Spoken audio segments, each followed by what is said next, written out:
Juris Vodcast with Scott Pearce. The Bush administration's assault on the basic principles of our system of government has been confronted again in court.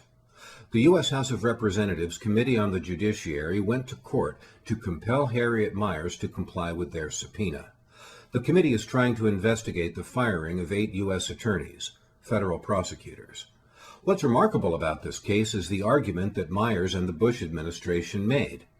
Harriet Miers claimed an absolute privilege. When you strip away the legal jargon, she argued that she's above the law.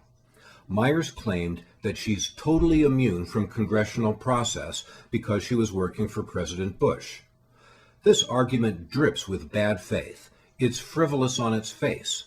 The U.S. District Court for the District of Columbia just sided with the Judiciary Committee and struck down the absolute privilege defense to the committee's subpoena. The District Court's memorandum opinion is well worth your reading. The court finds that Miers' argument, quote, is without any support in the case law, close quote. If you're interested in a quick education on some interesting separation of powers issues, read the cases cited in the opinion.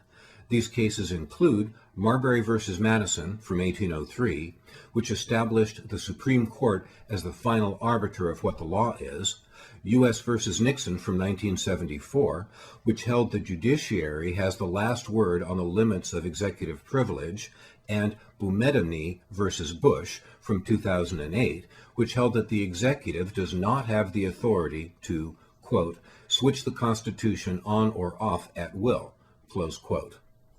The President swears to defend the Constitution.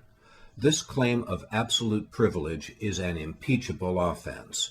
It seems to me that all of the key members of this administration should be compelled to testify at length and under oath about everything from the political firings of U.S. attorneys to the wars based on lies and the events of September 11. It would be interesting to see how many of them refuse to testify based on their Fifth Amendment right against self-incrimination. Juris Vodcast is a production of Nuclear Podcasting. Creative Commons Attribution Non-Commercial No Derivatives.